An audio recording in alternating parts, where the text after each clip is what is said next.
What's going on, ladies and gentlemen? This is the Listen Doctor Radio, bringing you guys another story coming from out of my city of New Orleans, Louisiana.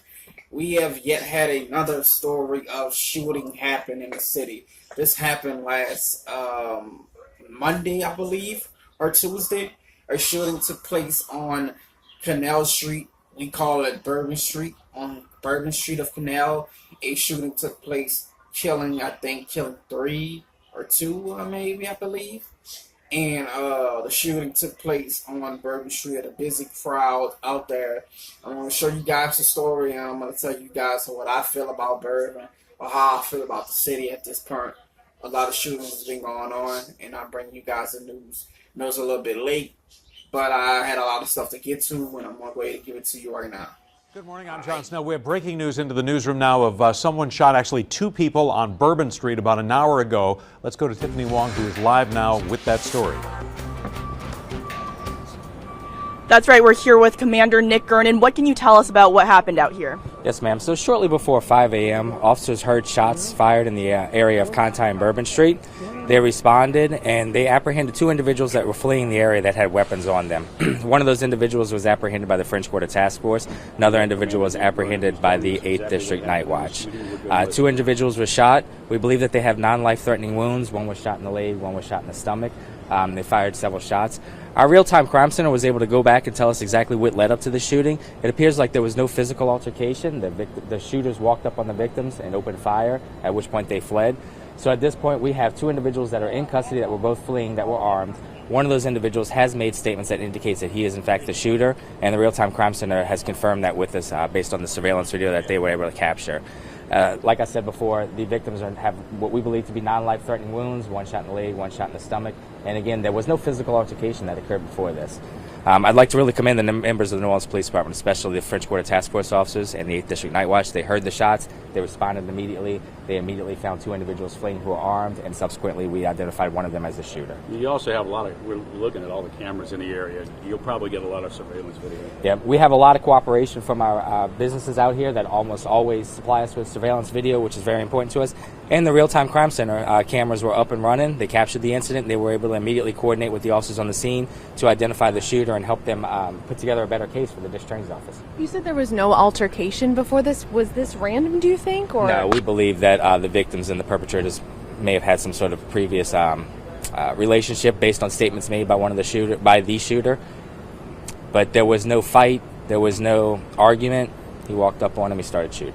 Is it just the way we feel about it, the way it looks? It seems like there's fewer and fewer shootings like this taking place in the French Quarter. I mean, realistically, we haven't had a shooting on Bourbon Street since December of 2016. And that's because of the work that the 8th District officers do. To date, including the two guns that they have tonight, they've made 130 gun arrests in the French Quarter year to date, compared to 99 in all of 2016 and 97 at this point last year. So the officers are out here, they're engaged, they're taking illegal guns away from people who are carrying them, which prevents them from being able to commit crimes like this. And we really do feel like that's the reason why we've had such success down here in reducing our gun violence. And do you think this happened inside like the daiquiri shop, or was this outside? No, it was on it was in the intersection, more so on Conti than on Bourbon, but it was near the intersection. And how many shots do you think? That's still part of the process. We're still collecting evidence. We're still collecting shell casings. So yeah. All right, Nick, thank you very much. Thank you. How did you guys find the shooter? I'm sorry? How did you guys find the shooter? So officers heard shots fired. They responded. They saw individuals fleeing the area. They were able to apprehend two of them. Both of them were armed, and one of them made statements indicating that he was, in fact, the shooter. And then the real-time crime center was able to confirm that based on the surveillance video that they had rolled. And are all people involved men? I believe so. Do we know the ages around? Well, it's too early in the investigation. And where do you guys go from here? So at this point, we would ask any businesses that have any information or any other surveillance video to get with our detectives to give it to us.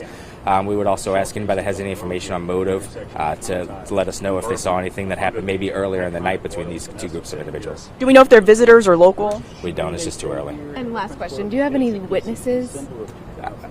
I honestly don't know at this point. We do have the real-time crime center, which is the best witness. Thank you. Thank you. Thank you very much. And again, that was Commander Nick Gernon. He said this happened right before 5 a.m. this morning. It was a double shooting, but again, he says that the injuries are not life-threatening, and we'll be working to find out more. Reporting live from Bourbon Street, Tiffany Wong, Fox 8 News. Hi, ladies and gentlemen, back. So you heard the shooting took place on Bourbon Street. It took place, and it's very violent out here in this city as people of late. And I just want to get you guys to understand, people who don't understand blacks, who don't come from a lot of black culture, who don't understand what black people do. We destroy a lot of shit. We destroy each other. My mic is falling. Give me 1 second. We destroy a lot of shit. We destroy each other. We destroy certain situations, man. This is not a very good situation to be in. These people are out there probably having a good time, relaxing, drinking, whatever, and they ran into somebody they knew earlier from whatever. It was apparently an argument from that started before they probably came on Bourbon, or they probably knew the person when they got out there. But this is what's happening in our generation. People are not fighting no more with their hands. They're fighting with these guns because they see these rappers, they see these movie stars, you see these certain people in the ethnic group. We see all these people, all these gangsters, all these gangbangers. We see all this shit and we want to do it. They want to imitate the games that they see, Grand Theft Auto and all this other certain shit. This is what's wrong with the society. But people that don't like me, who say I do something bad, or I'm talking about our people, bring up that I hate my race. When I put up the I hate niggas, I'm not saying I hate blacks. If you are a educational person and you think with logic, you already know you're not a nigga. I'm talking about niggas who act like niggas. Blacks who act like niggas. They do stupid shit. They rob, they kill. That's the type of people that I hate. I hate the people who want to cry and say, we need this, but we ain't doing enough for our fucking selves.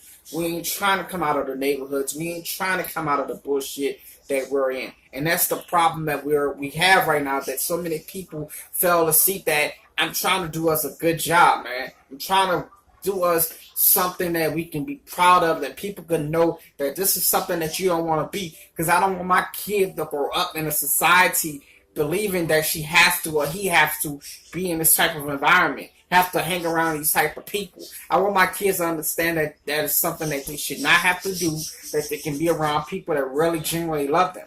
They're going to have a mother and a father who's going to love them, who's going to show them the love, so they won't have to go out there and try to get that fake-ass love from these fake-ass friends. Probably these people who shot them probably were friends. They probably were cool at one point. He probably played on a guy or did some shit that he shouldn't have done or whatever, and they came back and retaliated. But this tells you the mindset of the black man, that he doesn't give a fuck about who he shoots at or how he gets that person. I lost my brother on Bourbon Street. Saw story before I end. I lost my brother on Bourbon Street in 2002. I have not been on Bourbon Street since. That's no lie. I lost my brother on Bourbon Street at 2002. I have not been on Bourbon since. And this is 2018. This should tell you that Bourbon Street is not, it's not fun no more. Hanging around blacks are not fun. All they're going to do is fight. Somebody's going to get played, grab their gun. That's what happens. You know what I'm saying? Hopefully these people can learn from this and be able to do better and be able to have a better life. But most likely, man, the cycle is going to keep repeating itself. And I hate to keep hearing that, man. I hate to keep doing this. I hate to do these stories, but I have to. I have to follow up on these stories because nobody's telling the truth like I tell it, other than a couple other people.